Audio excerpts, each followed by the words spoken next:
Hello dear students, next lecture आपका impact of various power plant on the environment है ना। जो पिछली आपकी यूनिट थी, जो पिछले वीडियोज़ थे, वो मैंने बताया था आपको कैसे आपके थर्मल पावर प्लांट्स या जो हाइड्रो इलेक्ट्रिक पावर प्लांट्स हैं, गैस पावर प्लांट है या डीजल पावर प्लांट है, वो कैसे काम करते हैं। In this unit we will see how they effect the environment है ना। तो कोई भी पावर प्लांट है, they have some advantage and disadvantage.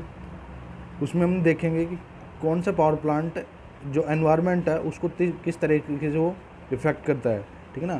तो देखो इसमें all the conversion method use to produce electricity have some environment impact, यानी जितने भी आपके जो पावर प्लांट्स हैं they have some issue on the environments, है ना। चाहे वो कुछ भी हो, चाहे वो पोल्यूशन कर रहा हो, चाहे वो नॉइज़ पोल्यूशन कर रहा हो, ठीक है, चाहे वो एयर पोल्यूशन कर रहा हो, they have some issue on the environment, है ना। तो the impact may have active like emission of airborne pollutants और may have some passive effect, ठीक है ना। चाहे वो एक्टिव इफेक्ट है, चाहे वो पैसिव इफेक्ट आपका वो एनवायरनमेंट पे कर रहा है, लेकिन they have some effect on the environment.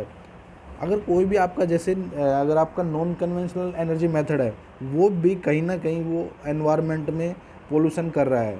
अगर मैं बात करूं विंड एनर्जी सिस्टम की या फिर पीवी सिस्टम की, क्योंकि जो चीज़ आप यूज़ कर रहे हो मे भी हो सकता है आप पीवी सिस्टम जहाँ इंस्टॉल कर रहे हो वहाँ वो आपकी कोई लैंड जो यूज आ रही है, वो जिसकी वजह से आपकी जो लैंड यूज होनी थी वो आप उसमें आप पावर प्लांट में लगा दिया, हो सकता है वो आपकी एग्रीकल्चर लैंड हो, ठीक है ना। तो they have some issue on the environment. Not only does the final product of electricity have environment effect, जो आपका ट्रांसमिशन है, ठीक है ना, ऐसा नहीं है कि जो आपका फाइनल प्रोडक्ट है आपका इलेक्ट्रिसिटी वो आपका एनवायरनमेंट इम्पैक्ट कर रहा है, बल्कि जो ट्रांसमिशन लाइन आपने लेआउट कर रखी है उनका भी कुछ ना कुछ इफेक्ट होता है, ठीक है ना। नेक्स्ट अपन देखेंगे जो अभी इतना देखो जो ट्रांसमिशन लाइन आपने लेआउट की हुई है उसकी वजह से जो टावर लगा रहे हो आप, ठीक है ना, ऐसा तो है नहीं कि आप जो ट्रांसमिशन लाइन है सारी की सारी आप अंडरग्राउंड लेआउट कर रखी है, क्योंकि जो अंडरग्राउंड लाइन है they have some cost issue और सम टेक्निकल इशू, ठीक है ना। तो जितने भी ट्रांसमिशन लाइन है जो जनरली बाहर लेआउट होती हैं, ठीक है ना, तो जो आपने टावर लगाए हैं, ठीक है ना, ये जो आपके टावर हैं, ठीक है ना, तो जो टावर आपने लगाए हैं, तो जो टावर जो ये लैंड को रोक रहे हैं, तो इनका भी तो कहीं ना कहीं एनवायरनमेंट में योगदान है ना, ठीक है ना। तो जो ट्रांसमिशन लाइन है they have also effect on the environment.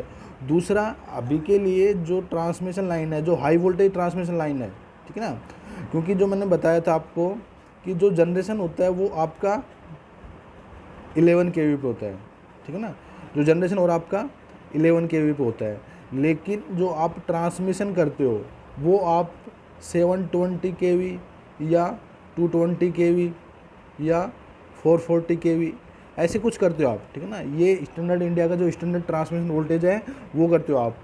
क्यों करते हो? क्योंकि जैसे अगर देखो पावर इज इक्वल टू क्या होती है आपकी,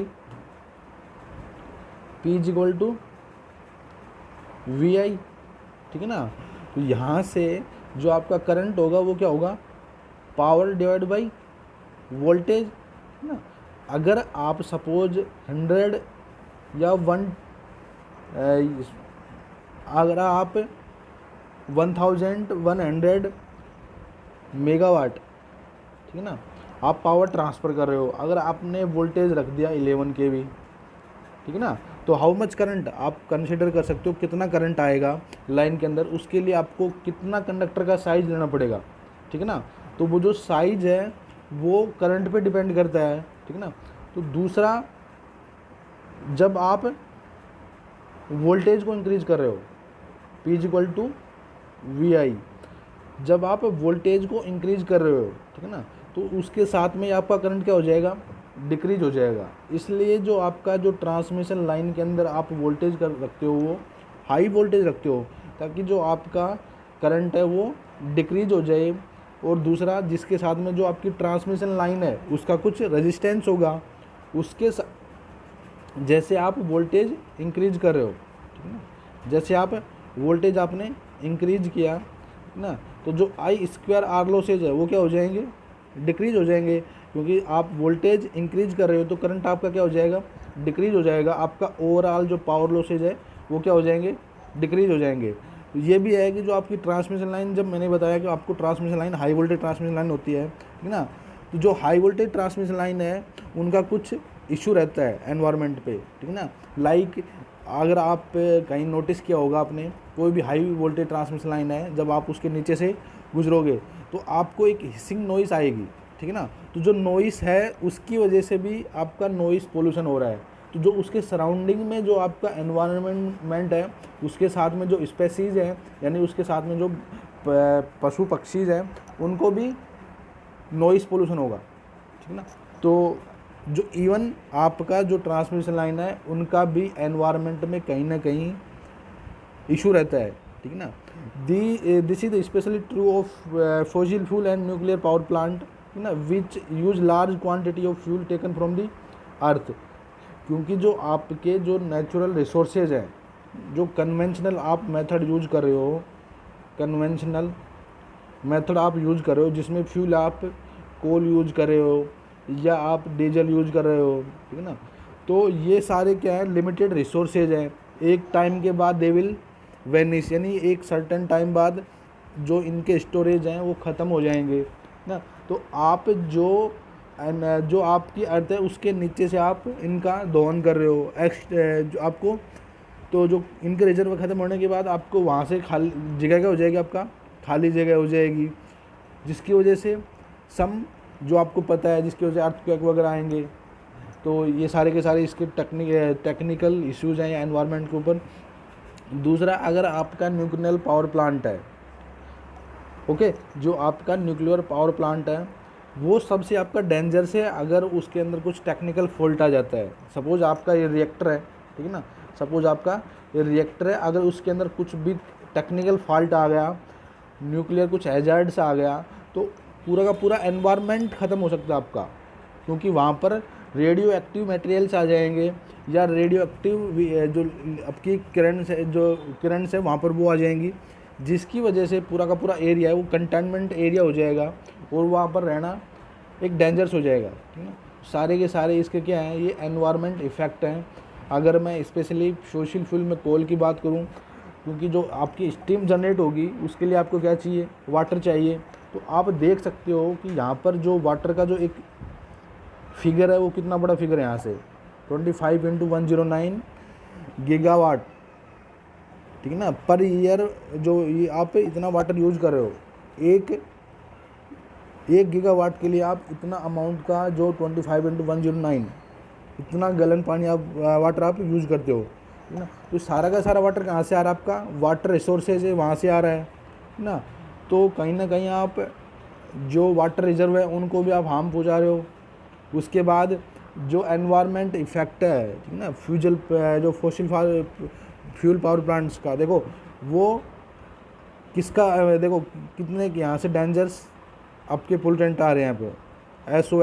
एसओ ये है sulphur dioxide, nitrous oxide, carbon dioxide, hydrocarbons, carbon monoxide, ठीक है ना, सारे के सारे क्या हैं ये।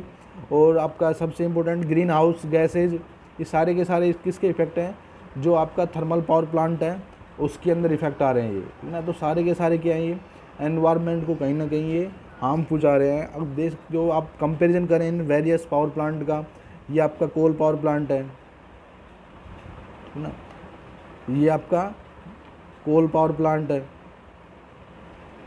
ऑयल गैस, इनका कंपैरिजन करें तो ये ग्राम पर किलोवाट आवर, ठीक है ना, ये पर किलोवाट आवर कितने ग्राम ये कार्बन डाइऑक्साइड, कार्बन ऑक्साइड, ये नाइट्रोजन ऑक्साइड, सल्फर डाइऑक्साइड, आप देख सकते हो कितनी एक ह्यूज नंबर है ये, है ना। एनवायरनमेंट में पोल्यूशन करने के लिए सारा का सारा एक ह्यूज फिगर है, इनका कंपेरिजन करके देख सकते हो आप। उसके बाद आपका न्यूक्लियर पावर प्लांट है, ठीक ना। तो न्यूक्लियर पावर प्लांट है one environment issue other from electrical power. An accident at nuclear power plant में release large amount of radioactive particles, यानी अगर कोई वहाँ पर एक्सीडेंट हो गया, आपका रिएक्टर के अंदर कोई लीकेज हो गया ना, तो सारा का सारा जो एरिया है वो रेडियो एक्टिव पार्टिकल्स से कितना ज़्यादा वो डैमेज हो जाएगा, है ना। दूसरा जितने भी वहाँ पर जो स्पेसीज़ हैं जो वहाँ का एनवायरनमेंट है उनको भी आप, स्पेसीज और जो एनवायरनमेंट है उनको भी आप हार्म पहुँचा रहे हो, है ना। तो सारे के सारे ये डेंजर्स है, नो डाउट, क्योंकि इलेक्ट्रिसिटी को आपको प्रोडक्शन करना है, तो इनको ऐसा नहीं है कि अपन इनकी जो इलेक्ट्रिसिटी को देखते हुए इनका अपन जो डिसएडवांटेज है या जो एनवायरमेंटल इफेक्ट है इनको अपन इग्नोर कर दें। तो इनको नो डाउट अपन कम कर सकते हैं, ठीक है ना। जो जो इलेक्ट्रिसिटी है कहीं ना कहीं उनको, जैसे अगर कोई आपका ऑयल पावर प्लांट है या डीजल पावर प्लांट है, तो उनका अपन जो सस्टेनेबल डेवलपमेंट है वो कर सकते हैं, ठीक है ना।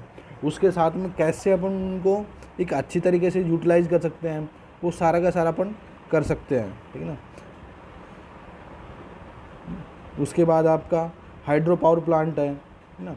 तो हाइड्रो पावर प्लांट क्या है आपका, इसके अंदर कोई भी रनिंग कॉस्ट आपकी जीरो होती है, लेकिन सबसे बड़ा जो इशू है, आप जो डैम कंस्ट्रक्ट करते हो उसमें आपका ह्यूज अमाउंट ऑफ मनी आपका वेस्ट चला जाता है, क्योंकि वन टाइम आपने वहाँ पर आपने कंस्ट्रक्ट कर दिया तो आपका जो ह्यूज अमाउंट ऑफ मनी है वो सारा का सारा उस पर लग गया ना। अगर वहाँ पर डैम है, वो डैम कुछ भी एनवायरनमेंट कंडीशन की वजह से अगर वो ब्रेक हो गया या कुछ उसके अंदर कुछ लीकेज भी आ जाता है, तो उसके तो जो उसके नियर बाई एरियाज़ है उसके अंदर फ्लड आने के चांसेज हैं। देखो, at the some sites dam में हेल्प विद फ्लड कंट्रोल, है ना, फ्लो रेगुलेशन और रिजर्वायर में प्रोवाइड रिक्रिएशन अपॉर्चुनिटीज़। ये सारे कुछ इसके एडवांटेज हैं, कुछ इसके डिसएडवांटेज है ना। अगर उसको आप एक टेक्निकल तरीके से सही उसको यूटिलाइज करोगे तो दे विल हेल्प, अदरवाइज वो एनवायरनमेंट को भी और ह्यूमन क्रिएशन को भी, वो दोनों को डिसएडवांटेज करेंगे, ठीक है ना, वो प्रॉब्लम क्रिएट करेंगे।